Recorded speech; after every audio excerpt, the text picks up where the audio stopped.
పరిశుద్ధ బైబిల్ గ్రంథంలో నుండి హెచ్చరిక వాక్యం కొరకు క్రొత్త నిబంధన గ్రంథము లూకాసు వార్త మొదటి అధ్యాయము. లూకాసు వార్త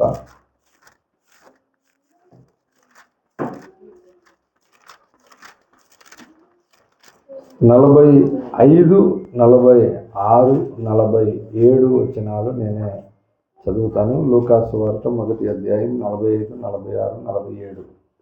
ప్రభువు ఆమెకు తెలియజేయించిన మాటలు సిద్ధించును గనుక నమ్మిన ఆమె ధన్యురాలనెను.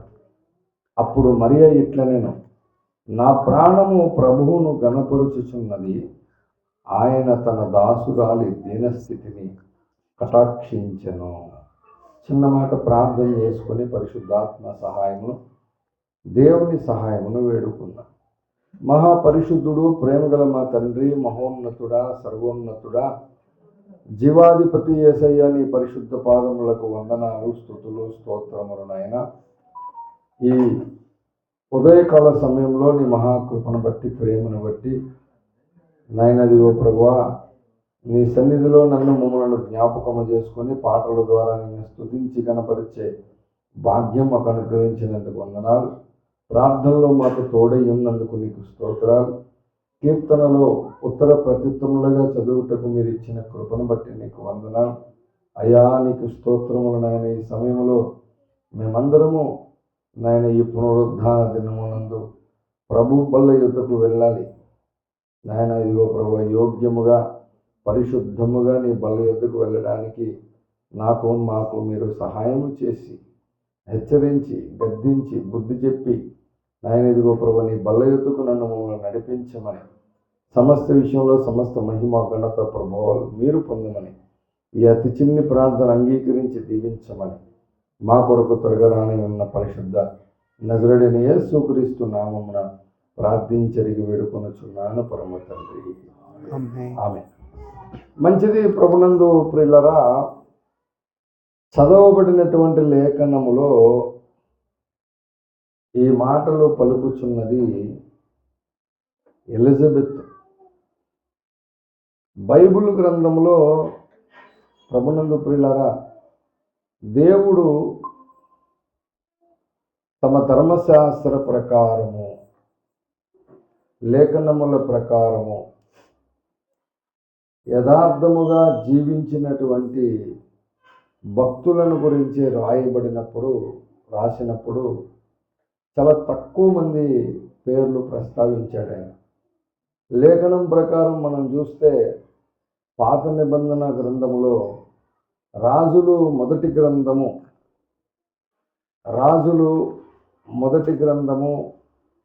14వ అధ్యాయము, 15వ అధ్యాయము 4వ వచనములో దావీదు హిత్తీయుడైన ఊరియా సంగతి యందు తప్ప తన జీవిత దినములన్నీ యెహోవా దృష్టికి యథార్థముగా నడుచుకొనుచు, యెహోవా అతనికి ఇచ్చిన ఆజ్ఞలలో దేని విషయమందును తప్పిపోకుండెను గనుక. కాబట్టి ప్రభునందు ప్రియులరా, బైబిల్ గ్రంథంలో తన జీవిత దినములన్నీ యెహోవా దృష్టికి యథార్థముగా నడుచుకొనుచు, అతనికి ఇచ్చిన ఆజ్ఞలలో దేని విషయమందు తప్పిపోకుండెను అని దావీదు గురించి దేవుడు బైబిల్ గ్రంథంలో రాయించాడు. ఇలాగున లూకాసు వార్త మొదటి అధ్యాయములో ప్రభునందు ప్రియులరా, లూకాసు వార్త మొదటి అధ్యాయము 5, 6 వచనాలలో యూదయ దేశపు రాజైన హేరోదు దినములలో అబియా తరగతిలోనున్న జకరియా అను ఒక యాజకుడుండెను. అతని భార్య అహరోను కుమార్తెలలో ఒకతే. ఆమె పేరు ఎలిజబెత్.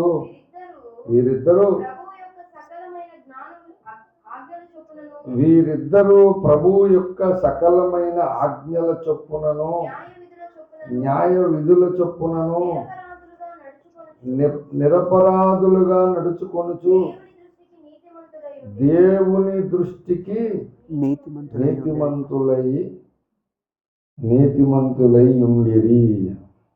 అంటే ప్రభునందు ప్రియులారా, దావీదును గురించి ఎట్లా దేవుడు ప్రస్తావించి మాట్లాడాడో, ఈ జకరియా ఎలిజబెతులని గురించి కూడా ఆయన వీరిద్దరూ కూడా ప్రభువు యొక్క సకలమైన ఆజ్ఞల చొప్పునను అన్నాడు, న్యాయ విధుల చొప్పునను ఎలాగున్నారు, నిరాపరాధులుగా నడుచుకొనుచు దేవుని దృష్టికి నీతిమంతులై ఉండే.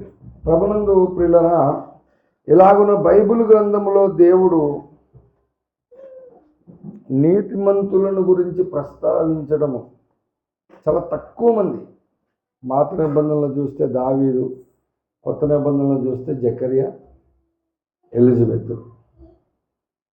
అట్లాంటి ఈ జంటకు దేవుడు వృద్ధాప్యములో గర్భఫలం ఇచ్చాడు. అసలు ఎవరు ఊహించరన్నమాట ఇంత వృద్ధాప్యంలో గర్భము ధరించడం అనేది. గర్భము ధరించినటువంటి ఎలిజబెత్ కూడా ఇంట్లోంచి బయటికి రాలే. ఇంత వృద్ధాప్యంలో మరి ఆమె గర్భఫలం ఇచ్చినందుకు ఆమె బయటికి రావలేదు. అయితే గబ్రియేలు దూత మరియతో మాట్లాడినప్పుడు మరియకు ఇది ఎలాగూ జరుగును అని ఆమె అనుకున్నప్పుడు పరిశుద్ధాత్మ ఆమె మీదకి వచ్చి ఎలాగో ఆమె గర్భము ధరిస్తుందో చెప్పిన తర్వాత ఆ దేవదూత మరియతో ఒక మాట చెప్పాడు. మొదటి అధ్యాయము లూకాసు వార్త 36వ వచనంలో, మరియు నీ బంధువురాలు ఎలిజబెత్ కూడా తన వృద్ధాప్యమందు ఒక్క కుమారుని గర్భము ధరించి ఉన్నది, గొట్రాలనబడిన ఆమెకు ఇది 6వ మాసము. దేవుడు చెప్పిన ఏ మాట అయినను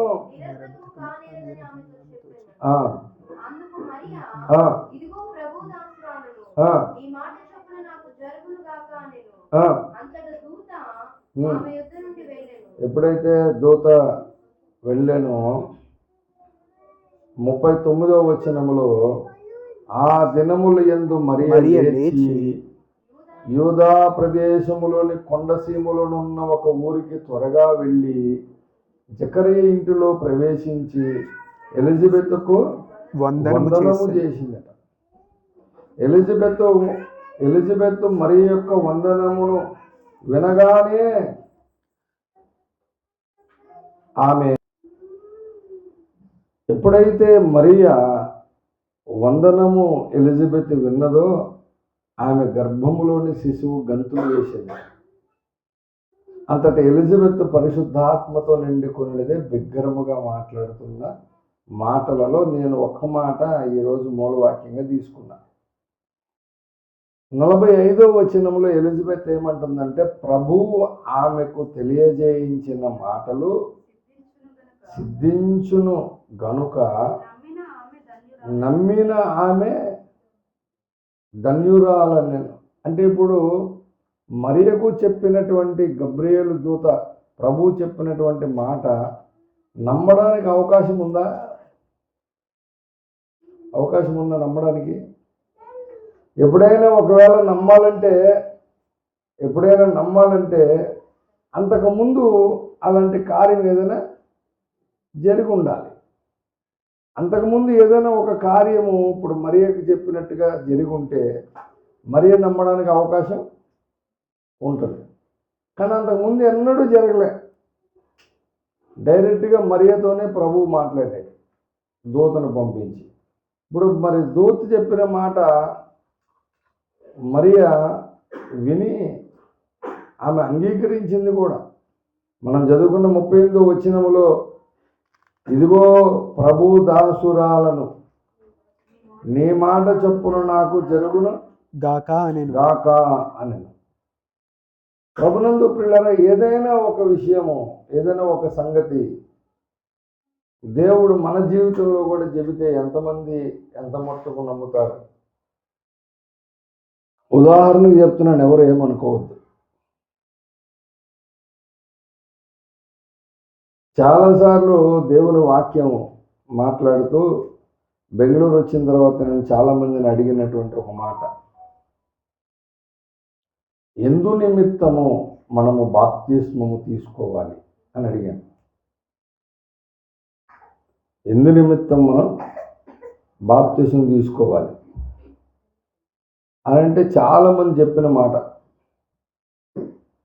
నిత్య జీవము కొరకు మనం బాప్తిస్మం తీసుకోవాలి, పరలోకము కొరకు మనం బాప్తిస్మం తీసుకోవాలి అని ఇలాగూ వాళ్ళు చెప్పిన మాటలు. నిత్య జీవం కొరకు బాప్తిస్మం తీసుకోవాలి, పరలోకం కొరకు బాప్తిస్మం తీసుకోవాలి అని చెప్తున్నారు. అవును, నువ్వు బాప్తిస్మం అందుకే తీసుకొని ఉంటే కనుక పరలోకమునికి వెళ్ళేటట్లుగా, నిత్య జీవం పొందేటట్టుగా నువ్వు భూమి మీద బతుకుతున్నావా? నా క్వశ్చన్. బతుకుతున్నారు ఎవరైనా? ఎంతమంది నేను నిత్య జీవం పొందినట్లుగా బాప్తిజం తీసుకుని భూమి మీద జీవించాలి, పరలోకం వెళ్ళేటట్లుగా నేను బాప్తిజం పొంది ఈ భూమి మీద జీవించాలి అని అనుకుంటున్నారు? చెప్పడానికి చెప్పేస్తున్నారు నిత్య జీవం కొరకు పరలోకం కొరకని. కానీ బైబిల్లో అట్లా లేదు. బైబిల్లో బాప్తిజం ఎందు నిమిత్తం తీసుకోవాలని తెలుసా? దేనికి? క్రీస్తుని ధరించుకోవడానికి. ఏమన్నా చెప్పండి సార్, లేఖనం. పరిశుద్ధాత్మ పొందడానికి. ఇంకా ఏమైనా చెప్పండి. అగాపే సంపూర్ణ సువార్త సంఘం ఓపెన్ మినిస్ట్రీస్లో ఉన్న వాళ్ళు ఎవరైనా మీరు ఆన్సర్ చెప్తే ఆన్సర్ నాకు లేఖనంతో కావాలి. అపోస్తుల కార్యములు 2:38 వచనంలో ఏమన్నది చూడండి.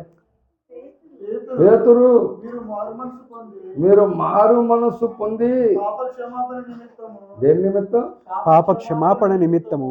పాప క్షమాపణ నిమిత్తము ప్రతివాడు యేసుక్రీస్తు నామమున బాప్తిస్మము పొందుడి.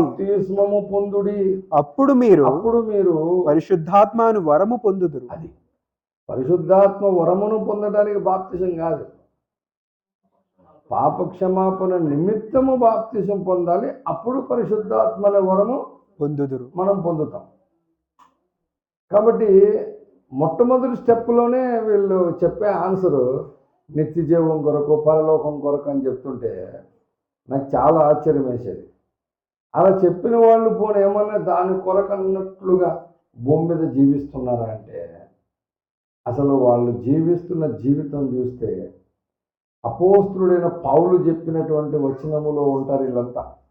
అపోస్తుడైన పౌలు కొరింథీయులకు రాసిన మొదటి పత్రిక 15వ అధ్యాయము 19వ వచనములో పౌలు చెప్పాడు చూడండి, ఈ జీవిత కాలము మట్టుకే మనము క్రీస్తునందు నిరీక్షించు వారమైన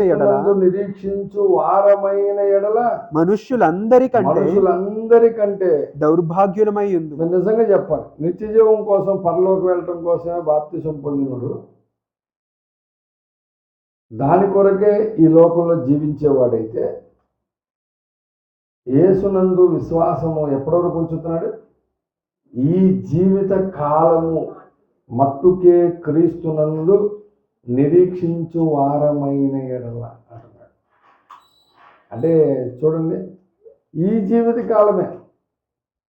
ఈ లోకంలో మనం జీవించే ఒకవేళ 70 నరుడి ఆయుష్ 70 సంవత్సరాలు,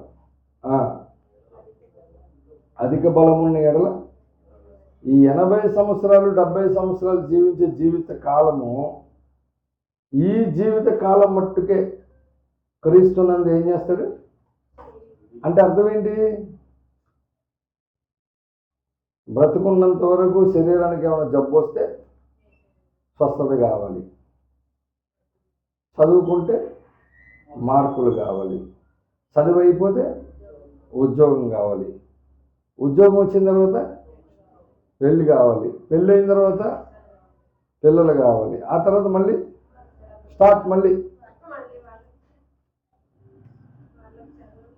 చాలామంది ఈ జీవిత కాలం మట్టుగా ఈ కోరికలు ఏవైతే ఉన్నాయో వీటి కొరకే నిరీక్షిస్తూ ఉంటారు. నువ్వు ఎంత నెత్తి నోరు కొట్టుకొని మైక్ సౌండ్ ఎక్కువ పెట్టి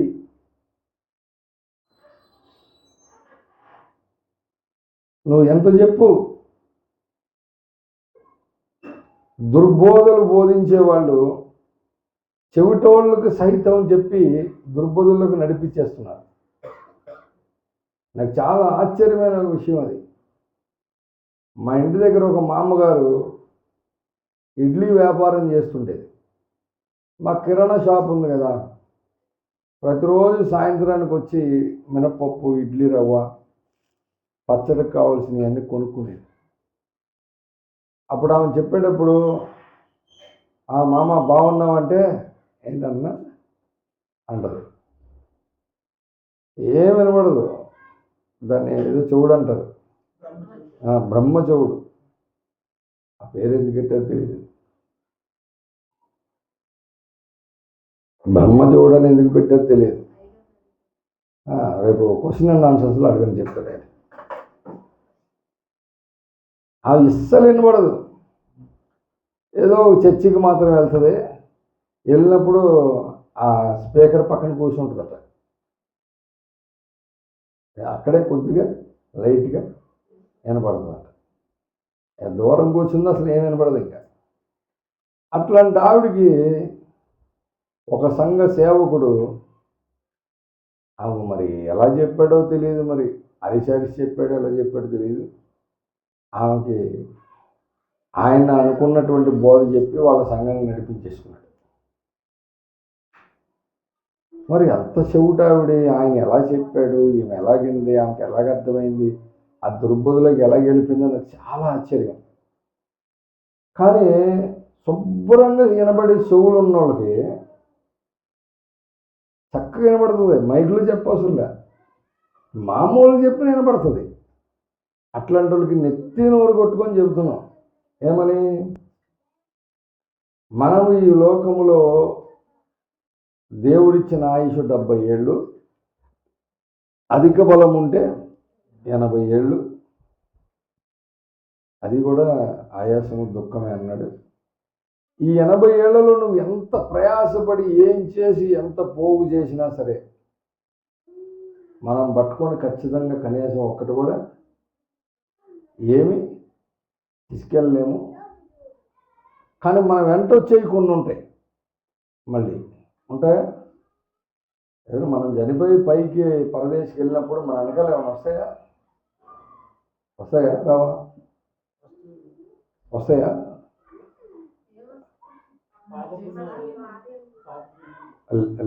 ఏం చెప్పాను ఇందాక నేను? పాపపుణ్యములు నీ వెనకాల పరదేశకు వచ్చును అని చూపించి, ఆత్మ ఎలాగో పరదేశికి వెళ్తుంది, ఆత్మ మనమేమి వెనకాలరాను అనేది తీసుకెళ్ళవు. శరీరం కూడా ఉండిపోద్ది, ప్రాణాత్మలు పరదేశికి వెళ్ళిపోతాయి. ప్రకటన 22 చదువు.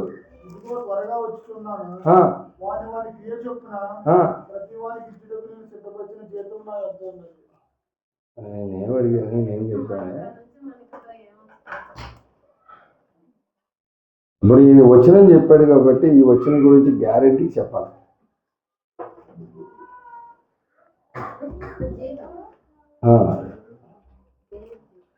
జీతం గురించి చెప్పను. ఈ వచనం ఎత్తుకున్నాడు కాబట్టి ఈయన నేను అడిగిన క్వశ్చన్కి ఆన్సర్ పాపపుణ్యాలు వస్తాయన్నాడు కదా, అది చూపించాలి కదా. అది చూపించకుండా ఏం చూపించాడు?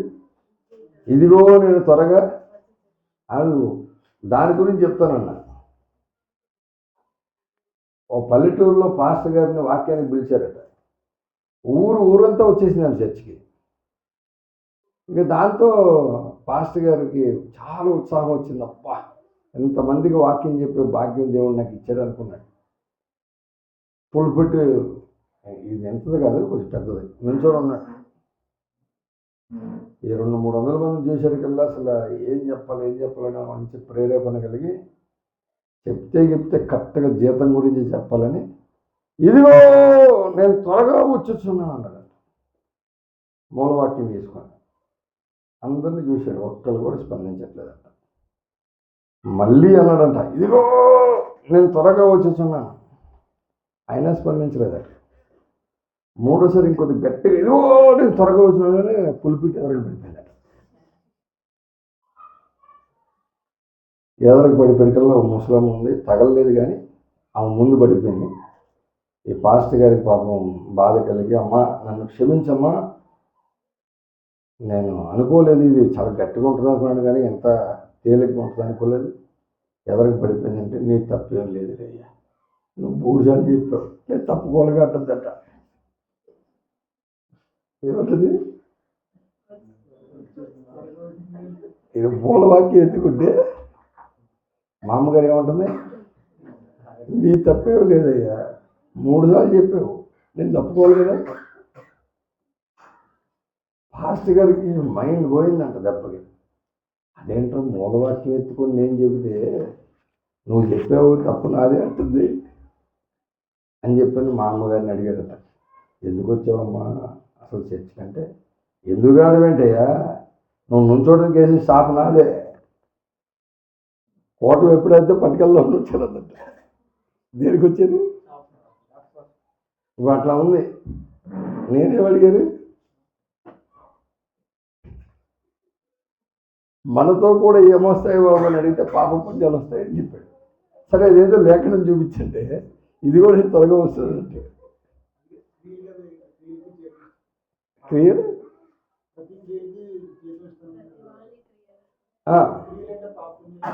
అదే నేను చెప్తున్నా, క్రియలంటే పాప పుణ్యాలని అంటే ఎట్లా? ఏవైనా సరే లేఖనం డైరెక్ట్గా ఉంది. ప్రకటన గ్రంథము 14వ అధ్యాయం 13వ వచనం చూడండి. ప్రకటన గ్రంథము 14వ అధ్యాయం 13వ వచనం అందరూ చూస్తున్నారా?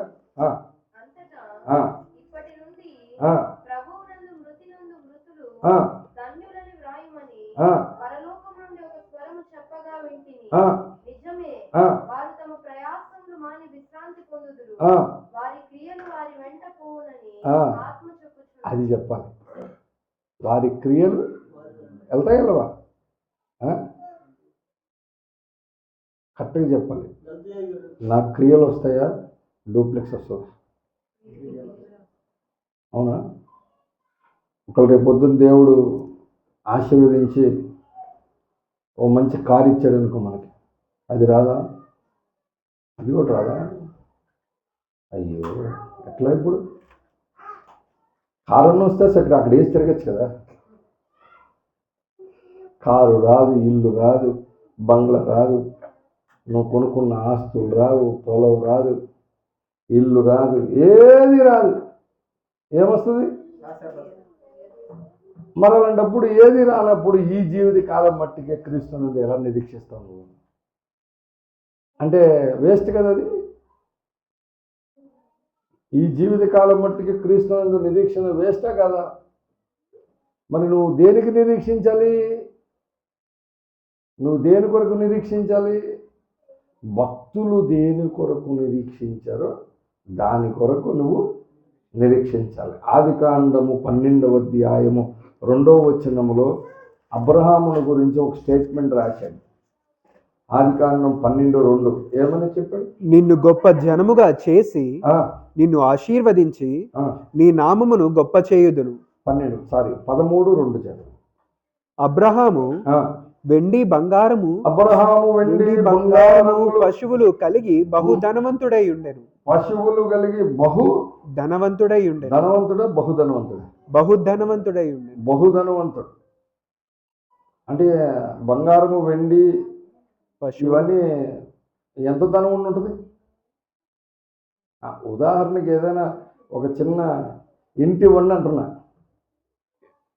ఎంత ధనవంతుడు ఒక చిన్న ఇంటి ఇవ్వండి, అది అందరికీ తెలుసు. నువ్వు మా మధ్య మహారాజు అయి ఉన్నావని హేతుకుమారులు చెప్పిన మాట.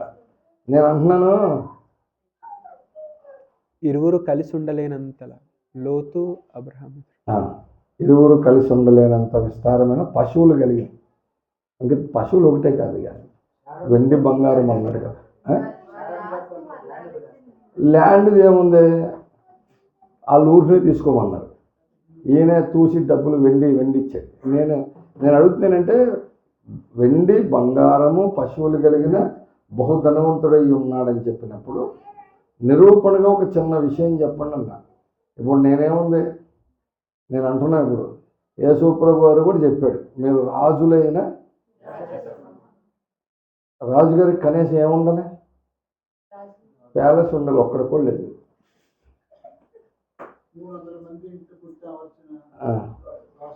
ఇంకా చెప్పడానికి ఇంకొక చిన్న క్లూ ఉంది. 300 మంది దాసులు ఇంట పుట్టి అలవర్చబడిన దాసులు అంటే పశువులు బోళ్ళని ఉన్నాయి కాబట్టి పాలు అన్నీ సమృద్ధిగా ఉంటాయి, దానికేం కొదులేదు. ఇంకా చెప్పడానికి ఒకటి ఉంది. ఎలియేజర్ని లాబానింటికి పంపినప్పుడు రెబ్కా కొరకు ఎన్ని ఒంటెలు పంపించాడు? 10 ఒంటెల నిండా ఆమెకు కావలసినటువంటి వస్తువులు కానీ బంగారం కానీ అసలు అక్కడ పంపిస్తే ఆయన ఆమెకి ఇచ్చినటువంటి బంగారం కడియములు అవన్నీ చూస్తే ఎవరైనా గిఫ్ట్ పంపిస్తే అది పంపుతాడా? ఈ మధ్య మన వివాహాల్లో చూద్దాం, పోనీ ఎంగేజ్మెంట్లకి అంత 10 ఒంట్లు వెళ్ళినాయా?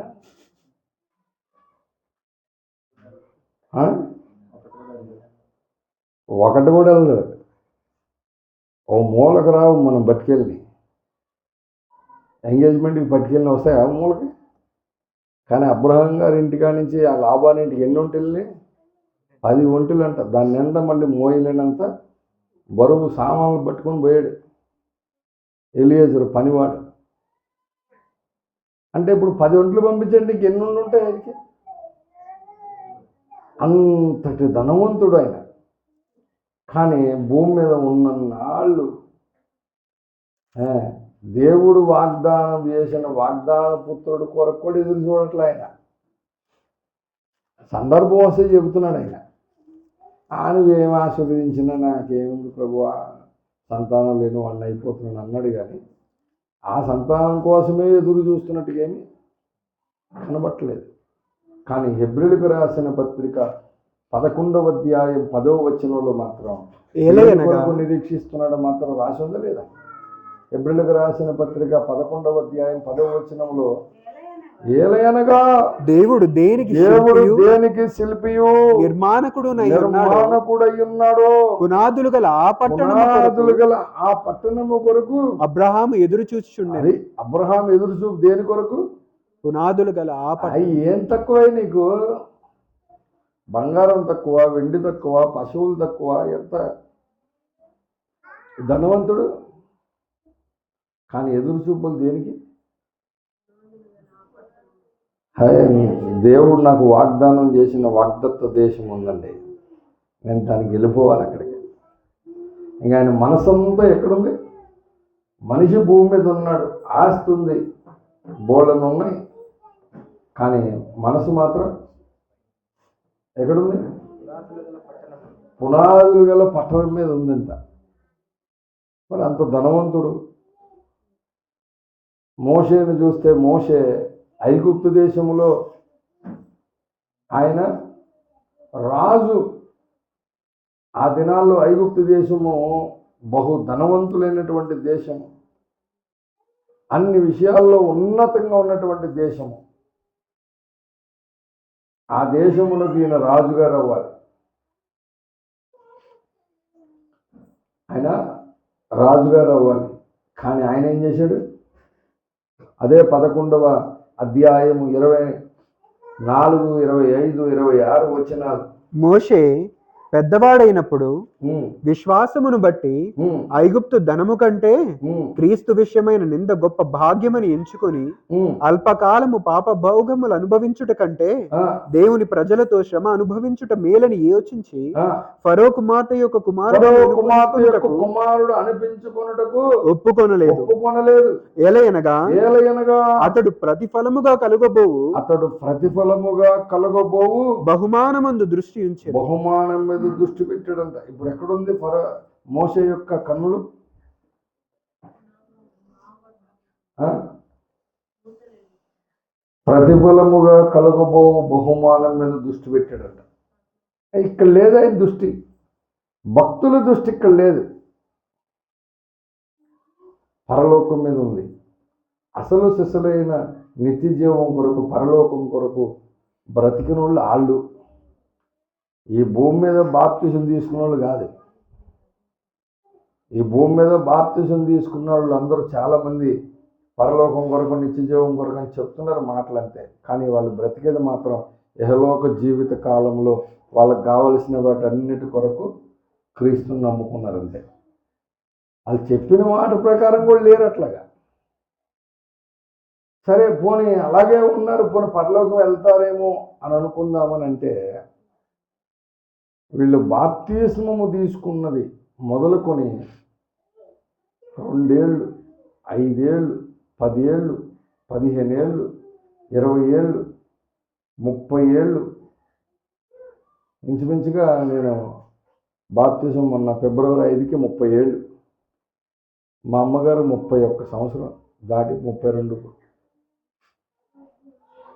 ఇన్ని సంవత్సరాలు బాప్తిజం తీసుకున్నారు, కానీ ఇన్ని సంవత్సరాలు అయిపోయింది, కానీ యోహాను చెప్పినటువంటి బాప్తిజం ఇచ్చి యోహాను చెప్పినటువంటి మాట ప్రకారము అది ఎక్కడైనా కనబడుతుందేమో అని చూద్దామంటే ఇసుమంతైనను కనబడట్లేదు. ప్రభునందు ప్రియులారా, మత్తయి సువార్త 3వ అధ్యాయము, మత్తయి సువార్త 3వ అధ్యాయము 8వ వచనం చదవండి. ఒక్క లైనే ఉంటుంది. అబ్రహాము మాకు తండ్రి అని. 8వ వచనం, 8 కాదు, అది 9. 8 ఒకే ఒక్క లైను. మారు మనస్సుకు తగిన ఫలము ఫలించుడి. ఫలము ఫలించుడి అన్న. మారు మనస్సుకు తగిన ఫలము ఫలించుడి, ఫలించాలట. ఏంటి ఆ ఫలము? ఏంటా ఫలము అంటే, విశ్వాస యాత్రలో, ఆధ్యాత్మిక జీవితములో అపోస్తుడైన పౌలు సంఘమునకు చెప్పినటువంటి ఆత్మఫలము. గలతీలకు రాసిన పత్రిక 5వ అధ్యాయము, గలతీలకు రాసిన పత్రిక 5వ అధ్యాయము 22వ వచనం. అయితే ఆత్మఫలమేమనగా ప్రేమ. ఒక్క నిమిషం, నేను మొత్తం ఈ వచనాలన్నీ వివరిస్తే వాళ్ళ హెచ్చరిక జరగదు. నాకు కావలసిన ఒక్క మాట పట్టుకొని మీకు చెప్పుకొని ముందుకెళ్ళిపోతా. మారు మనసుకు తగిన ఫలములో ఒక్క ఫలం, అది ఆత్మఫలం. అందులో మొట్టమొదటిది ఏంటి? ప్రేమ. ఇందులో ఉన్నాయన్నీ కలిపి ఒక్క ఫలము. అందులో మొట్టమొదటి రాసింది ఏంటి? ప్రేమ. విశ్వాసము, ప్రేమ, నిరీక్షణ, అంతేనా? ఈ మూడు నేను చెప్పింది పౌలు భక్తుడు. అయ్యా, విశ్వాసము, నిరీక్షణ, ప్రేమ, ఈ 3 నిలుచును. వీటిలో శ్రేష్టమైనది ప్రేమయే. విశ్వాసము కంటే, నిరీక్షణ కంటే ఏది శ్రేష్టమైనది? అట్లాంటి ప్రేమ ఆత్మఫలములో ఒకటి. యేసుక్రీస్తు నిన్ను ప్రేమించి నీ కొరకు తన ప్రాణమును అర్పించేశాడు. యేసు ఈ లోకానికి వచ్చింది నిన్ను నన్ను నరకము నుంచి, పాపముల నుంచి, శాపముల నుంచి విడిపించడానికి. అలా నిన్ను విడిపించాలంటే ఫస్ట్ నీ మీద ఆయనకి ఏముండాలి అంటే, క్రీస్తు ప్రేమ అయితే నీకు కావాలి. ఆ ప్రేమతో నువ్వు రక్షణ పొందేస్తావు. పొందిన నీవు మారు మనసుకు తగిన ఫలములో ఒకటి ప్రేమ ఉండదు. నీ పక్కనున్నోడిని ప్రేమించలేవు, పొరుగునున్నోడిని ప్రేమించలేవు, నీ సొంత కుటుంబ సభ్యుల్లో ఉన్న వాళ్ళను నువ్వు ప్రేమించలేవు. ఎప్పుడు చూడు ఏదో ఒక ద్వేషము లోపల కూడుగట్టుకొని ఉంటుంది. కానీ ప్రవక్త అపోస్తులుడు అసలు మనం ఆయన గురించి ప్రార్థన చేస్తే కొంతమంది ప్రార్థన చేస్తుంటారు, కన్నీళ్లు కార్చేస్తుంటారు. అయ్యా మా ఆత్మీయ తండ్రి అపోస్తులుడు ఆయనే చెప్పాడు ఒక మాట, కారణము లేకుండా నువ్వు ఎవరినైనా ప్రేమించు, కానీ కారణము లేకుండా ఎవరిని ద్వేషిస్తే దానికి లెక్క అని చెప్పిన అపోస్తులుడు మన ఆత్మీయ తండ్రి మాట ప్రకారం మరి నువ్వు ద్వేషించడానికి రెడీయా? ఒకవేళ నీకు కారణం ఉందనుకున్నాం, నేను ద్వేషించడానికి కారణం ఉంది సార్, నేను ద్వేషించే వ్యక్తులను ద్వేషించడానికి నాకు ఒక కారణం ఉంది అని నువ్వు కారణం వెతికావనుకో, ఆ కారణము సరైన గుండెనా అంటే అర్థం తెలుసా?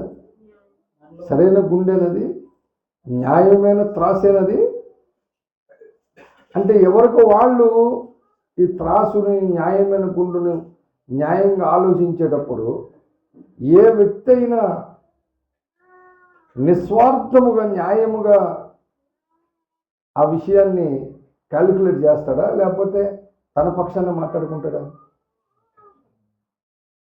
అంటే న్యాయముగా తీర్పు తీర్చు దేవునికే అని బైబిల్లో రాస్తుంది. అంటే న్యాయముగా తీర్పు తీర్చగలిగేది ఎవరు? దేవుడు ఒక్కడే. మనం ఎప్పటికీ చేయలేము. ఎందుకంటే నువ్వు ద్వేషిస్తున్నావు, నాకు ఒక కారణం ఉందని చెప్తే ఆ కారణంలో కూడా సరైన విషయం ఉండకపోవచ్చు. అప్పుడు నువ్వు దేవుని ఎదుట ఎలా నిలబడతావు? ఏ విధంగా ఆయనకి సమాధానం చెప్తావు? అందుకనే యేసు ప్రభువు నిన్ను ప్రేమించేటప్పుడు ఆయన ద్వేషించడానికి నీ దగ్గర ఎన్నో కారణాలు ఉన్నాయి లేవు? మనల్ని ద్వేషించడానికి, యేసే ద్వేషించడానికి మనలో కారణం ఏం లేదా? ఉన్నాయా? నేను నిన్ను ప్రేమిస్తున్నాను, అలాగే నువ్వు కూడా నిన్ను వల్ల నీ పొరుగు వాడిని ప్రేమించమని నేను చెప్పాను.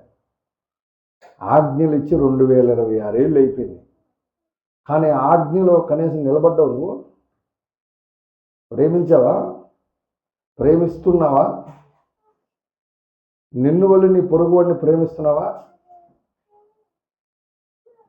ప్రభునందు ప్రియులారా,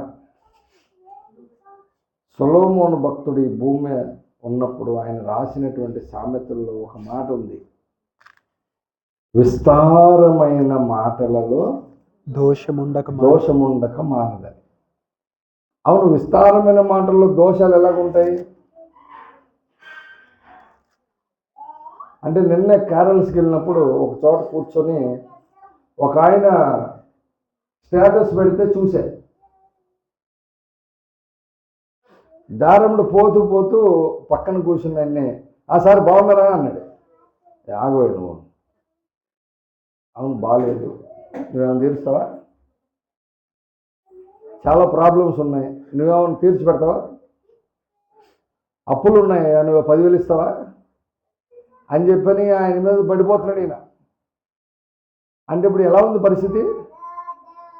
బాగున్నావా అని అడిగితే కూడా ఇప్పుడు ప్రాబ్లంగానే ఉంది. అంటే మన మాటల్లో ఏమున్నాయి? నీకు బాగానే ఉంది, అడిగిన వాళ్ళు బాగానే ఉంది, కానీ వినేవాని చెవులకి ఎట్లాగా ఉన్నాయి? దోషములుగా కనబడుతున్నాయి. అంటే ప్రతి మాటలో ఇంత దోషం ఉన్నప్పుడు విస్తారమైన మాటలు ఏముంటాయి?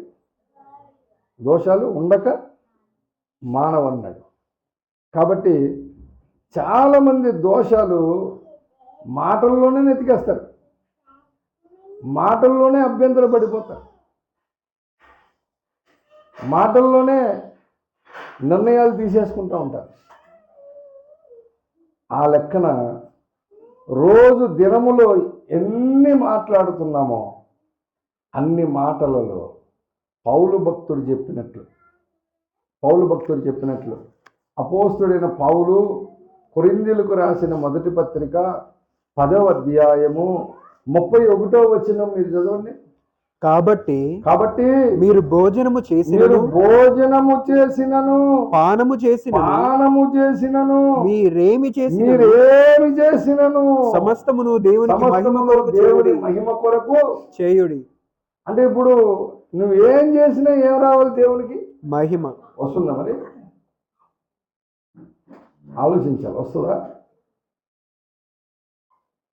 కానీ సంవత్సరాలు అయిపోతుంది రక్షణ పొంది, మారు మనసుకు తగిన ఫలం లేదు. సంవత్సరాలు అయిపోతుంది. యేసు ప్రభు వారు నిన్ను నన్ను ఎందుకు రక్షించుకున్నాడు? ఆయన పరలోకం ఎందుకు తీసుకెళ్తున్నాడు? నిత్యజీవం ఎందుకు ఇస్తున్నాడు? ఆ నిత్యజీవం పరలోకం వరకు ఎంతమంది నిరీక్షిస్తూ ఉన్నారు? ఎంతమంది హృదయంలో ఆశ ఉన్నది తెలియదు. ఏదో జీవిస్తున్నామంతే, చర్చికి వస్తున్నాం, వెళ్తున్నాం. కానీ మనం చదువుకున్నటువంటి మూలవాక్యంలో అట్లా లేదు. మనం చదువుకున్న మూలవాక్యంలో ఎలిజబెత్ మరియ గురించి మాట్లాడిన మాట నాకు చాలా చాలా సంతోషం అనిపించింది. చూడండి, ప్రభునందు ప్రియులారా, లూకాసు వార్త 1వ అధ్యాయము 45వ వచనములో ప్రభువు ఆమెకు తెలియజేయించిన మాటలు సిద్ధించును గనుక నమ్మిన ఆమె ధన్యురాలనను. నమ్మిన ఆమె ఎప్పటికీ తనకు తెలియదండి, అలాగ ఎప్పుడు బైబిల్లో కానీ ఎక్కడ చరిత్రలో లేదు. కానీ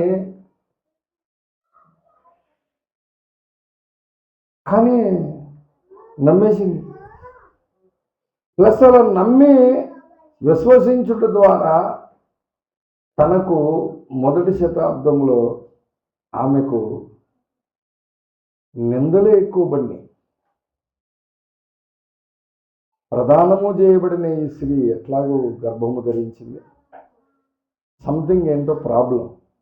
ఎందుకంటే యోసేపే అనుకున్నాడు, కానీ అవమానపరచనులక రహస్యంగా విడిచిపెట్టాలనుకున్నాడు. ఆయనకు కూడా వచ్చిందా లేదా? ఎందుకు సార్ మళ్ళీ ఏమైనా చేసుకోవడం, అవమానపరిస్తే బాగోదులే కానీ వదిలేద్దాం అనుకున్నాడు.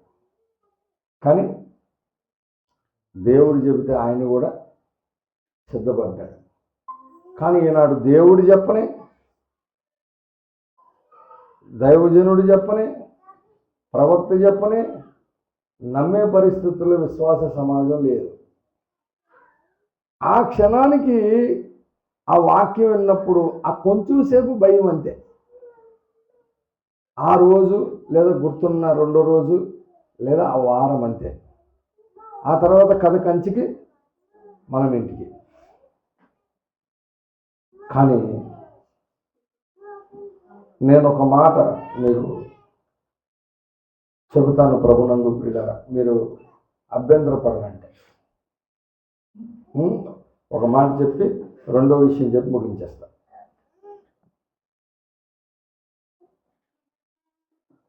అపోస్తలుడైన పౌలు జైల్లో ఉన్నప్పుడు, రోమా పట్టణము చక్రవర్తి పరిపాలనలో బోల్డన్ని జైళ్ళు ఉన్నాయి. ఆయన ఏ జైల్లో ఉన్నాడో ప్రతి జైలుకు వెళ్ళి తిరిగి కనుక్కొని, ఆయనను కనుగొని ఆ జైలుకు వెళ్ళి ఆయనకు కావలసినవన్నీ ఇచ్చి పరామర్శించి మాట్లాడి వచ్చినటువంటి ఒక భక్తుడు ఉన్నాడు. ఆ భక్తుని గురించి అపోస్తలుడైన పౌలు చెబుతూ ఒక మాట అన్నాడు. తెలుసా ఆ భక్తుని పేరు ఎవరని చెప్తారా? ఒనేసిఫోర్. Very good. తిమోతికి రాసిన 2వ పత్రిక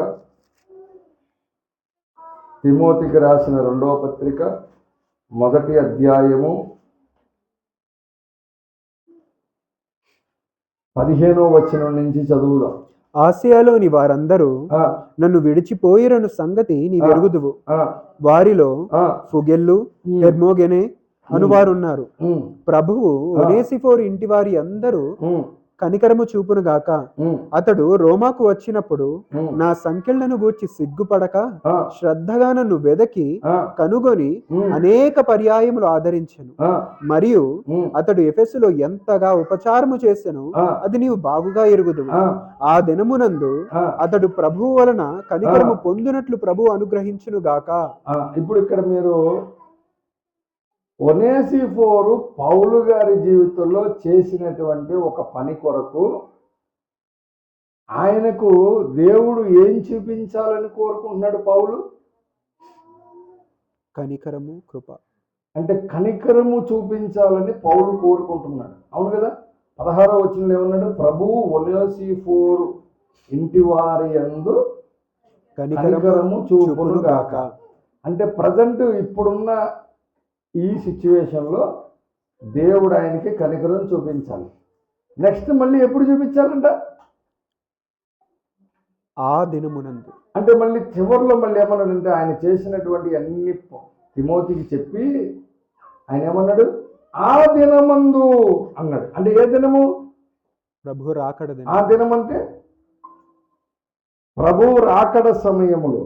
అంటే ఆ దినమందు అతడు ప్రభువు వలన కనికరము పొందునట్లు ప్రభువు అనుగ్రహించునుగాక.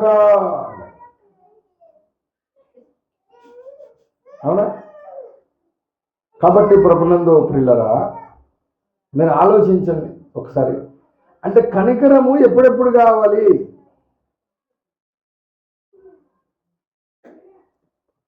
కనికరం ఎప్పుడెప్పుడు కావాలి? ఎప్పుడూ కావాలి, జీవితాంతం కావాలి. ఇక్కడ 2 విషయాలు చెప్పాడండి, అవి చెప్పండి.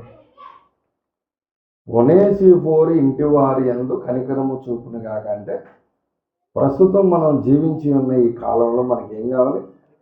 కనికరం కావాలి కదా. రెండో విషయము మళ్ళీ ఎప్పుడు కావాలి? ఆ దినమందండి. ఏ దినము?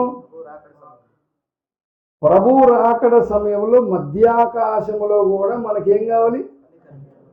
ఇప్పుడు మీరు చెప్పాలి, ఎవరైనా లేఖనం చూపించి చెప్పాలి. దేవుడు కనికరము ఎవరికి చూపిస్తాడు?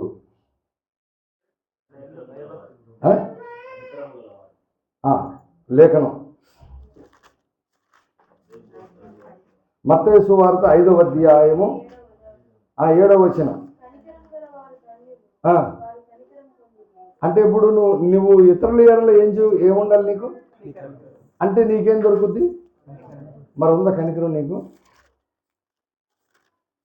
కనికరం ఉందా? చెప్పాలి ఎవరైనా. ఇతరుల పట్ల, మన బంధువుల పట్ల, మన ఇంట్లో వాళ్ళ పట్ల, మన రక్త సంబంధికుల పట్ల కనికరం ఉంటుందా? ఉంటుందా కనికరం? కనికరము గలవారు ధన్యులు, వారు కనికరమును పొందుదురు అన్నాడు. అంటే నువ్వు కనికరం చూపించకపోతే దేవుడిని కనికరం చూపించడు. మరి మీరు ఎంతమందికి కనికరమును చూపించగలవారు ఉన్నారు? దేవుని కనికరం అయితే నాకు కావాలి, కానీ నేనెవ్వడిని కనికరించను అన్న వాళ్ళకి మరి దేవుడి కనికరం వచ్చేస్తుందా?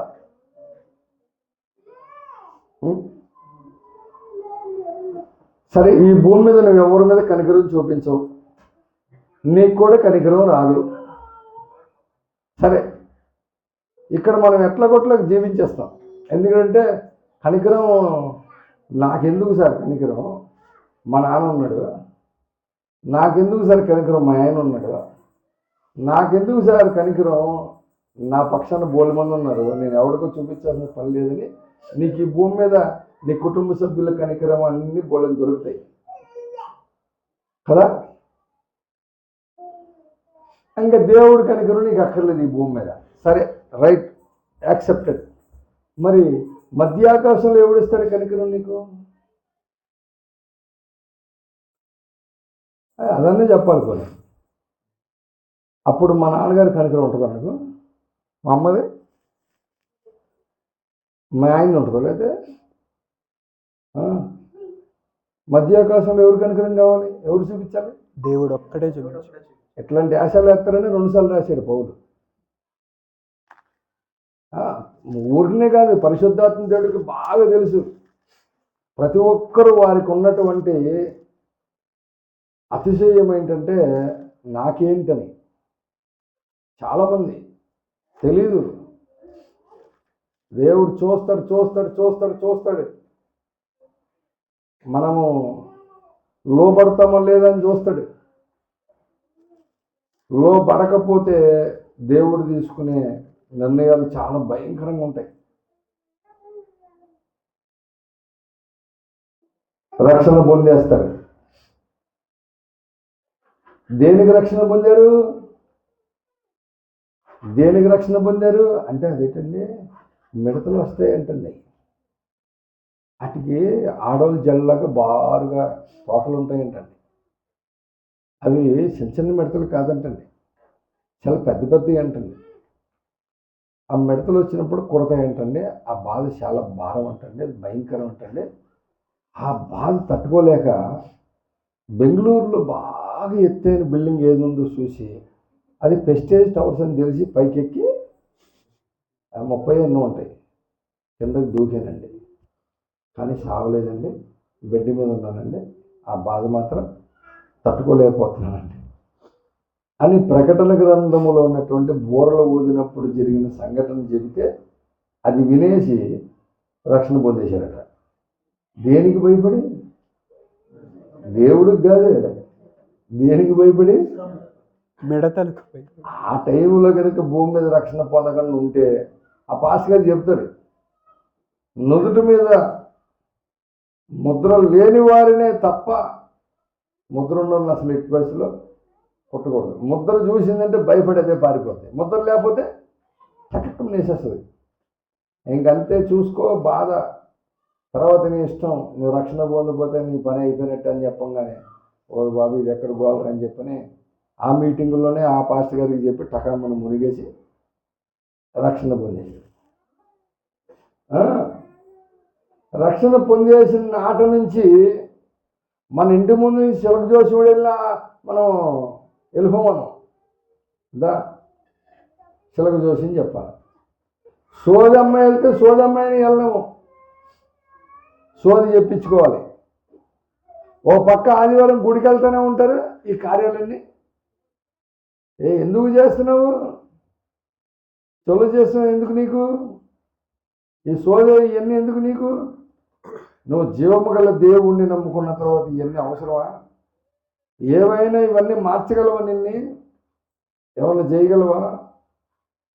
యెషయా గ్రంథంలో దేవుడు అంటున్నాడు, నువ్వేమన్నా నీకు చేతనైతే చూసుకో, తప్పించుకోవడానికి అవకాశం ఉంటే చూసుకో, నా చేతిలో పడకుండా నిన్ను తప్పించగల వాళ్ళు ఎవరో చూసుకో అని అంటున్నాడు ఆయన. ప్రభునందు ప్రియులారా,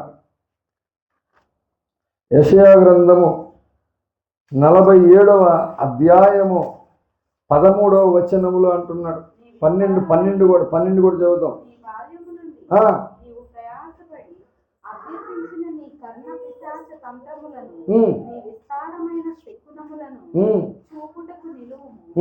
ఒకవేళ అవి నీకు ప్రయోజనములగునేమో, ఒకవేళ నీవు మనుష్యులను బెదిరించువేమో, నీ విస్తారమైన యోచనల వలన నీవు అలసి ఉన్నావు.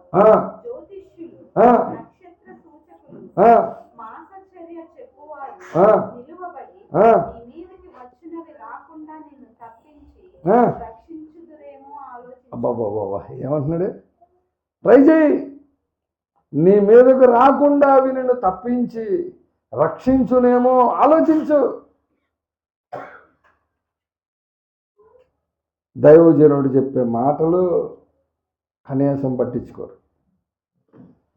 మన మంచిగా చెబుతున్నాడని ఓ పక్క చెప్తానే ఉంటారు, కానీ చెప్పిన మాటల ప్రకారం కనీసం మనం మారుదాము, ప్రేమ కలిగి ఉందాము, కనికరం కలిగి ఉందాము. దేవుడు మన మీద ఈ ప్రేమ కనికరములు చూపించబట్టే నేను రక్షణ పొంది ఇలాగ ఉన్నాను. ఈరోజు నేను ఇట్లా ఉన్నానంటే దానికి కారణం మా అత్తమామలే, మా ఆయనే, మా నాన్నగారు, మా అమ్మగారే. చాలా మంది అభిప్రాయాలు, వాళ్ళ అభిప్రాయాలు ఎన్నైనా ఉన్నవండి. కానీ దేవుడు చెప్పిన మాట ప్రకారము నువ్వు కనికరము కలిగి ఉంటేనే నీకు కనికరం దొరుకుతుంది. కానీ ఎంత చెప్పినా సరే అట్లా ఉన్నోళ్ళు, అలా ప్రవర్తించేవాళ్ళు, ఎంత చెప్పినా వినకుండా ఇదే పరిస్థితిలో ఉన్నవాళ్ళు, దేవుడు తీసుకునే నిర్ణయాలు చాలా భయంకరంగా ఉంటాయి. మీకు తెలీదు ప్రభునందు ప్రియులరా, నాకు తెలిసిన ఒక కుటుంబము, ఆయనకి 30+ పెళ్ళయింది. యవ్వనస్తులైన భార్య, ఒక కొడుకు కూతురు, ఇంకా మన శ్రీచరణ్ కంటే పెద్దోళ్ళు చిన్నోళ్ళు నాకు గుర్తులేదు బాగా. యాక్సిడెంట్లో ఆ అబ్బాయి చనిపోయాడు, రక్షణ పొందాడు. అప్పుడు దాకా తిరుగుబాటుగా ఉండేవాడు, జస్ట్ రక్షణ పొందిన నెలలే యాక్సిడెంట్లో చనిపోయాడు. ఆ కుటుంబానికి చాలా తీరని దుఃఖం. ఆయన సమాధి చేసి వచ్చిన తర్వాత ఆ కుటుంబం కొరకు నేను చాలా ఆలోచించే రోజులు, ఎందుకు ప్రభువా, తిరుగుబాటుగా ఉన్నంత కాలమేమో ఒక్క ప్రమాదం లేకుండా చేస్తుంది. రక్షణ పొందాడు, నెలలు అవ్వలేదు, భార్య 2 పిల్లలు సడన్గా తీసుకెళ్ళిపోయావు. ఆ తల్లికి భయంకరమైన దుఃఖం. ఎందుకు వెళ్ళేలాగా, ఎందుకు ఇలా చేయడం, అంత దుఃఖం కదా ప్రభువా. నేను చాలా ప్రార్థన చేశాను, దేవుణ్ణి అడిగాను. ఆ రోజుల్లో నాకున్న ఒక అనుభవం ఏంటంటే, ఏదైనా దేవుడు వాక్యంతోనే మాట్లాడేవాడు. ప్రార్థన చేసేవాడిని, వచ్చి బైబిల్ తీసి కూర్చున్నామని బైబిల్ చదువుతూ ఉండేవాడు. దేవుడు ఆ వాక్యంలోంచి మాట్లాడేవాడు. ఆ రోజు సడన్గా నాకు తెలియదు, ప్రార్థన చేసి కూర్చున్నాను. 47వ అధ్యాయము యెషయా గ్రంథం చదువుతున్నాను. బైబిల్ తీశాను, 46 చదివాను, 47 చదివాను. ఈ 2 పేజీలు తీశాను కదా, యెషయా గ్రంథం చదువుదామని చదువుతున్నా. అది చదువుతున్నప్పుడు ప్రభునందు ప్రియులరా 7-8 వచనాలు చూసి నేను చాలా భయపడిపోయాను. 7-8 వచనాలు ఏమనున్నాయి? నేను సర్వదా దొరసానినని నీవు అనుకొని వీటిని ఆలోచింపకపోతివి, వాటి ఫలమేమోనో మనస్సునకు తెచ్చుకొనకపోతివి.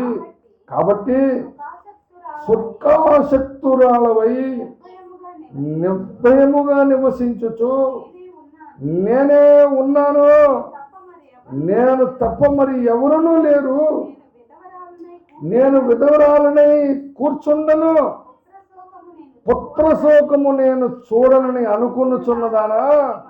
ఈ మాటలు వినుము, ఒక్క దినములోగా, ఒక్క నిమిషములోనే పుత్రశోకమును వైధవ్యమును ఈ 2 నీకు సంభవించును. నీవు అధికముగా శకునము చూసినను, అత్యధికమైన కర్ణ పిశాచ తంత్రములను నీవు ఆధారము చేసుకొని నన్ను అపాయము నీ మీదకు సంపూర్తిగా వచ్చునన్నాడు. అంటే మనం చేసే పనులు ఎన్నో దేవుణ్ణి ఏం కలిగిస్తున్నాయి? ఆయన తలుసుకుంటే ఒక్క నిమిషం చాలంట. ఏం చేస్తాడు? పుత్రశోకమును 2 తీసేస్తానన్నాడు. నేను వచనం చదివి గడలాడిపోయాను. అప్పుడు పరిశీలించి చూస్తే రక్షణ పొంది సంవత్సరాలు అయిపోయింది, కానీ ఈ లోకంలో జీవించుచున్నట్లుగానే ఉన్నారు. కోటాలు పెట్టుకుంటారు, పాస్టర్ గారు వస్తారు, కనీసం పాస్టర్ గారు చెప్పిన మాట కూడా విన్నారు, పట్టించుకోరు. ఏం పర్లేదని. కొన్నిసార్లు పాస్టర్ గారు సరైన గౌరవం కూడా ఉండదు. మరి దేవుడు తీసుకునే నిర్ణయాలు చూస్తే నాకు భయం వేసింది. 1వ శతాబ్దంలో అననీయ సప్పీరాలను దేవుడు ఒక్క దినంలో తీసుకుంటే సంఘమందరికి ఏం కలిగింది? భయం కలిగింది. కానీ ఈ దినాల్లో జరగట్లేదు. ఎందుకు? అపవిత్రుడుగానే ఇంకా అపవిత్రుడుగానే ఉండనేమో. ఎందుకంటే ఇందాక చెప్పాడు కదా దానియేలు, ఇదిగో నేను వాని క్రియల చొప్పున వానికి, కాబట్టి అది ఎలాగో ఉంది కదా గ్యారంటీ అని దేవుడు కూడా ఊరుకున్నాడు. కానీ అన్ని చోట్ల ఊరుకోలేదు సుమా, ఊరుకోడు. ఇప్పుడు చెప్పాలి, ఇక్కడ ఓకే నాకు వాళ్ళు ఉన్నారు వీళ్ళు ఉన్నారు నాకేం పర్వాలేదు. ఇంకా కొంతమంది ధైర్యం ఏంటి తెలుసా, ఆడు ఈడు ఆడెందుకు సార్, నేనే ఎంప్లాయీని, నా సంపాదనే ఉంది, ఇంకెవరికైనా నేనే ఇవ్వాలి తప్ప మనకేమంత సీను లేదు అనేటువంటి స్థితిలో కూడా కొంతమంది ఉన్నారు. ఎవరికైనా మనకు అక్కర్లా అనే పరిస్థితిలో ఉన్నారు. అది ఇప్పుడు చెప్పాలి నాకు, ఈ భూమి మీద ఓకే ఎవరో ఒకరు ఉన్నారు నేను, కానీ మధ్యాకాశంలో ఎట్లా, మధ్యాకాశంలో కనికరం కావాలంటే ఎట్లా చెప్పాలి? మీరు చక్కగా ఈ రెండు కనికరాలు చూపించి ఈ కనికరం కావాలంటే మరి ఒనేసిఫోరు వారింటికి కనికరము చూపును కాకనే పౌలు ఎందుకన్నాడు? ఆసియాలో ఉన్న వారందరూ విడిచిపెట్టేస్తే ఒక్క ఒనేసిఫోరే జైళ్ళన్నీ తిరుగుతా శ్రద్ధగా శ్రద్ధగా తిరిగి కనుగొని ఉపచారం చేశాడు. అందుకనే ఆ మాట అన్నాడు. నేను కూడా చేద్దామంటే ఎవరు అసలు జైల్లో ఉండలేదు కదా. మా అయ్యగారు నన్ను జైల్లో పెడితే పొంద వచ్చి ఆయన కూడా ఎప్పుడు 12 ఏళ్ళు వచ్చి ఇక్కడికి జైలు వేయలేదు. ఏ విధంగా మేము చేస్తాం, ఏ విధంగా మాకు కనికరం వస్తుంది? కాబట్టి ప్రభునందు ప్రియులరా, ఎలా వస్తుంది కనికరం? మధ్యాకాశంలో చెప్పాలి.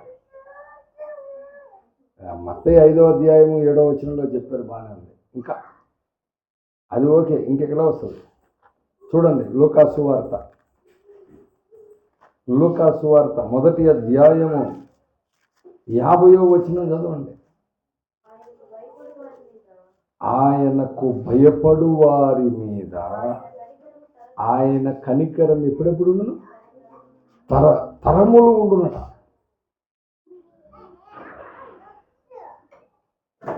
నిజముగా నువ్వు దేవుని వాక్యమునకు, దేవునికి నువ్వు భయపడుతూ ఉంటే దేవుని కనికరము నీకు తరతరములు ఉంటుంది.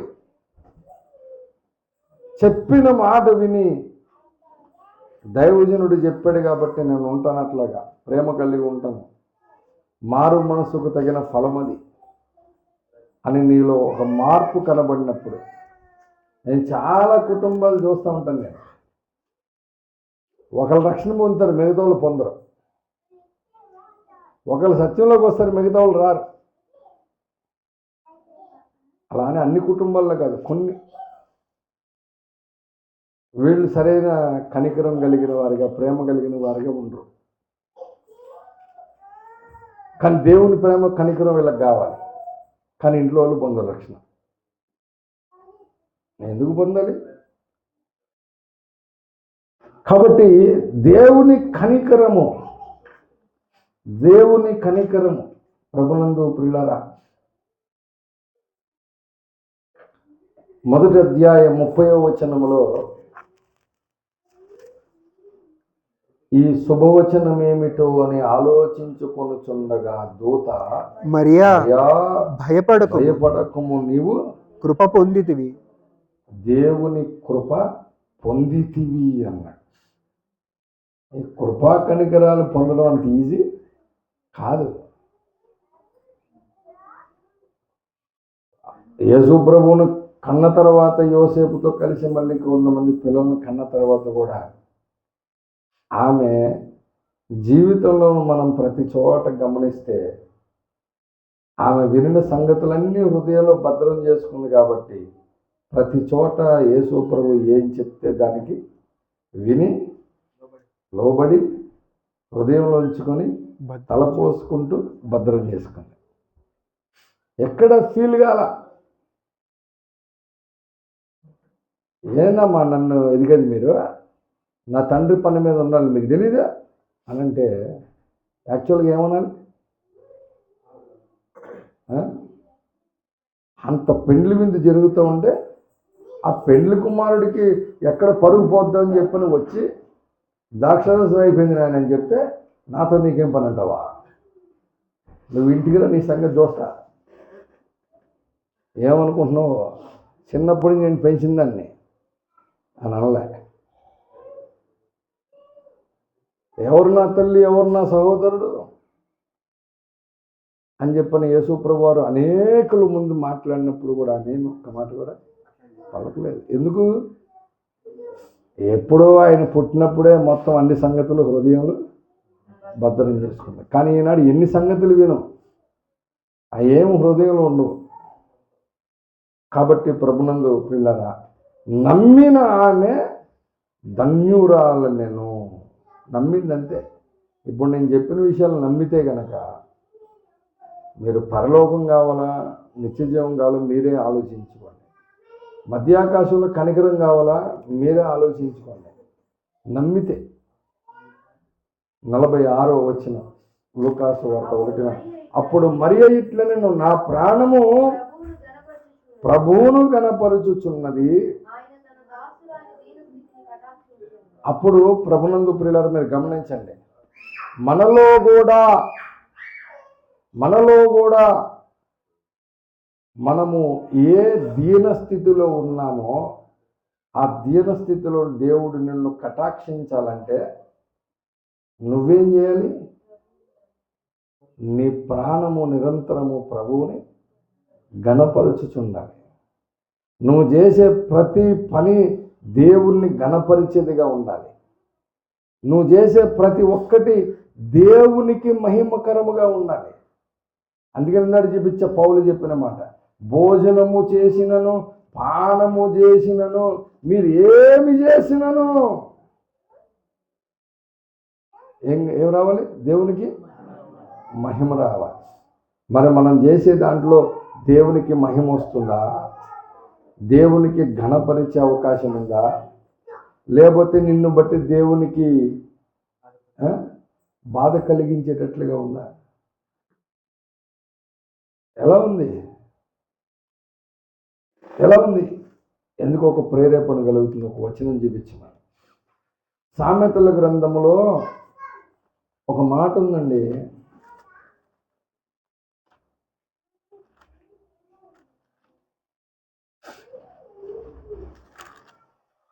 ఇరవై 27వ అధ్యాయము సామెతల గ్రంథము 11వ వచనం, నా కుమారుడా జ్ఞానమును సంపాదించి నా హృదయమును సంతోషపరచుము. అప్పుడు నన్ను నిందించు వారితో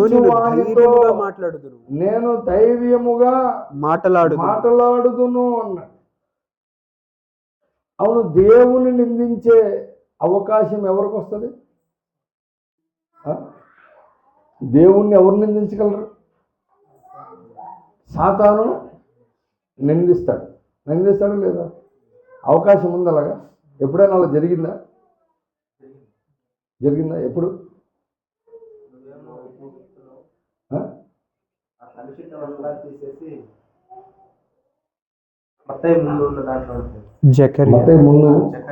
మత్తయి ముందు పేజీలో కొత్త నిబంధన అనే పేజీ ఉంటుంది.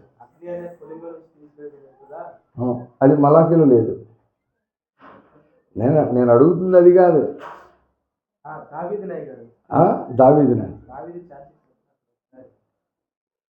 దావీదు బత్షెబా విషయములో చేసినటువంటి కార్యమును బట్టి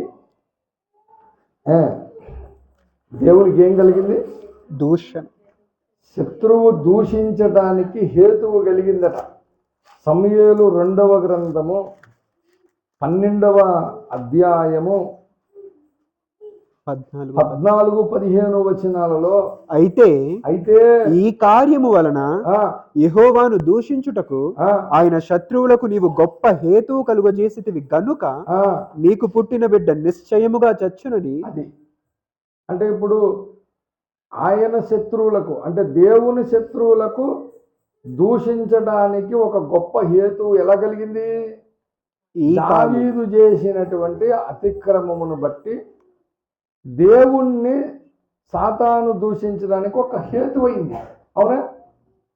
ఇప్పుడు నేను అడుగుతున్నా, ఇప్పుడు ఇదే సామెతల గ్రంథము 26వ అధ్యాయంలో ఇప్పుడు నువ్వు జ్ఞానమును, నా కుమారుడా నీవు జ్ఞానమును సంపాదించి నా హృదయమును సంతోషపరచుము. ఇప్పుడు చెప్పాలి, జ్ఞానము కావాలంటే ఎలాగొస్తుంది? దేవుని వలన. ఎలాగా? లేఖనం చూపించాలండి. యెహోవా యందు భయభక్తులు కలిగి ఉండుట జ్ఞానమునకు మూలము. యెహోవా యందు భయభక్తులు కలిగి ఉండుటవే నీకు కనికరం చూపిస్తాడు తరతరాలు. యెహోవా యందు భయభక్తులు కలిగి ఉండడమే జ్ఞానము. ఇప్పుడు ఆ జ్ఞానమును సంపాదించి దేవుణ్ణి ఏం చేయాలి? సంతోషపరచాలి. అప్పుడు ఏం చేస్తాడు? అప్పుడు నన్ను నిందించు వానితో నేను ధైర్యముగా. అంటే ఇప్పుడు మనం చేసే చాలా పనుల్లో జ్ఞానము కలిగి చేస్తాము, జ్ఞానం లేకుండా చేస్తాము. అంటే జ్ఞానం లేదు. నేను ఇప్పుడు చెప్తున్నాను ఒక మాట, ఓఫీర్ మినిస్ట్రీస్లో లేని వాళ్ళ గురించి నేను మాట్లాడట్లా, ఓఫీర్ మినిస్ట్రీస్లో ఉన్నోళ్ళ గురించి మాట్లాడుతున్నాను. ఓఫీర్ మినిస్ట్రీస్లో ఉన్నోళ్ళకి అపోస్తులుడు చెప్పిన ప్రసంగం కానీ, అపోస్తుల ద్వారా విన్నటువంటి నా మాటను బట్టి, ఆయన చెప్పిన మాట ప్రకారము, అపోస్తులుడు చెప్పిన మాట ప్రకారం మనకి తెలియని ఎన్నో విషయాలు అపోస్తుల ద్వారా తెలుసుకుంటున్నాం. అవునా కదా? ఇప్పుడు ఉదాహరణకి చెప్తున్నా, ఒక తల్లికి 2 కొడుకులు ఉన్నారు, కానీ తల్లికి 100% ఇద్దరి మీద ప్రేమ ఉండదు. ఇద్దరి మీద ఉంటుంది 100%, ఒకళ్ళ మీద ఉంటుంది. అది మనం కనిపెట్టలేము, ఆ ఇద్దరిలో ఒకటి కనిపెడతాడు. మా అమ్మకి నాకంటే పెద్దోడంటే ఇష్టం, ఎందుకో తెలియదు. చిన్నోడికి వాళ్ళ అన్నయ్య మీద ఉంటుందా కోపం, వాళ్ళ అమ్మ మీద ఉంటుందా? కరెక్ట్గా చెప్పాలి. వాళ్ళ అన్నయ్య మీద కోపం ఉంటుందా? రాంగ్ చెప్తున్నావు. అది ఈర్ష్య అన్నయ్య మీద ఉంటుంది, కోపం తల్లి మీద కోపడచ్చా? కారణం ఉందిగా. ఇద్దరిని కన్నప్పుడు ఇద్దరిని ప్రేమించాలండి. ఒక్కడిని ఎలా ప్రేమిస్తుంది? వాడినేమో ఎక్కువ ప్రేమిస్తుంది, నన్నేం తక్కువ ప్రేమిస్తుంది అనే ఒక కారణాన్ని బట్టి ఇప్పుడు తల్లిని ద్వేషించచ్చా? తల్లిని కోపగించచ్చా? కానీ చాలామంది కోపగిస్తున్నారు, ద్వేషిస్తున్నారు కదా. కానీ అది చెయ్యకూడదు. తల్లి అనంటే దేవుడు తల్లిలాగా ఆయన ప్రస్తావించబడ్డాడు కాబట్టి భూమి మీద ఒక తల్లిని పెట్టాడు. కానీ ఆ తల్లిలో ఈ లోపం ఉంటుంది. లోపం ఉన్నా సరే నువ్వు ప్రేమించాలి, ఆమెను గౌరవించాలి, మర్యాద చేయాలని ఈ తరంలో ఎవడు చెప్పాడు మాట? చెప్పాడు ఎవడైనా? ఏ ప్రసంగికుడైనా? ఓఫీర్ గారు చెప్పాడు. పరలోకమందున నా తండ్రి అని ఎలా పిలువబడ్డాడో భూమి మీద ఒక తండ్రి ఉంటాడు. ఆ తండ్రికి 7 పిల్లలు ఉంటే అందులో ఒకడంటే ఇష్టం ఉంటుంది. అది ఎందుకు ఉంటుందంటే నీకు తెలియదు. అలాంటి దాన్ని దేవుడే ఆ తండ్రిలో పెడతాడు. అది చూసిన మిగతా 6 ఆయన ద్వేషిస్తారు, కోపగిస్తారు, రకరకాలుగా మాట్లాడతారు. ఎందుకంటే తెలియక వాళ్ళు చేశారు. కానీ ఓఫీర్ మినిస్ట్రీకి తెలుసా తెలీదా? అప్పుడు నువ్వేం చేయాలన్నాడు? లోపం ఉన్నా, మా నాన్న నన్ను ప్రేమించకపోయినా నాకు జన్మనిచ్చాడు కాబట్టి నేను ఆ తల్లిని ప్రేమిస్తాను. మా ఆయనకి జన్మనిచ్చింది కాబట్టి ఆమెను తల్లిగా నేను చూస్తా అని చెప్పినటువంటి ప్రసంగము ఓఫీర్ మినిస్ట్రీస్లో ఉంది. బయట ఉంది ఎక్కడైనా? మరి ఇంత జ్ఞానము సంపాదించిన నువ్వేం చేయాలి? నిందించు వారితో ఆయన ధైర్యంగా మాట్లాడే పరిస్థితి నువ్వు ఎప్పుడైనా ఇచ్చావా? ఇంట్లో వాళ్ళని మనం ఎవరిని ప్రేమించాం, మన ఇష్టం వచ్చినట్టు మనం ఈ లోకంలో ఉంటాం. వాక్యం వస్తూ ఉంటుంది, జరుగుతూ ఉంటుంది. కానీ మన జీవితం మనదే. కానీ నిన్ను చూసి సాతాను దేవుణ్ణి దూషించడానికి అవకాశం కలుగుతూ ఉంటే ఆ అవకాశం వాడికి ఇవ్వకూడదు. నేను ఆయన ధైర్యంగా నా పక్షమున మాట్లాడేటట్లుగా నేను ఉండాలని జ్ఞానము కలిగి దేవుని హృదయాన్ని సంతోషపెట్టేవాళ్ళు వేళ్ళ మీద ఉన్నారు సంఘంలో. ఇప్పుడు నీ కొరకు ఈ లోకంలో పుట్టి నీ కొరకు ప్రాణం పెట్టి మళ్ళీ నేను తీసుకెళ్ళటానికి ఈ లోకంలోకి వచ్చే దేవుడు నిన్ను ఎంత భరించాలి చెప్పు? రాకడ మరి సమీపమైపోయింది. ఇప్పటికైనా జ్ఞానం కలిగి మేలుకుంటే మంచిది. లేదు రవితేజలాగా నేను ఇంతే అనంటే నీ ఇష్టం, నేనేం చేయలేదు. కానీ ఒకటి మాత్రం నిజం, మరియా తన జీవితంలో ఎన్ని నిందల పాలైనా సరే తన ప్రాణం మాత్రం దేవుడిని ఏం చేస్తుంది? ఘనపరుస్తూ ఉంది. కానీ నీకు నిందలు లేవు, ఏమి లేవు.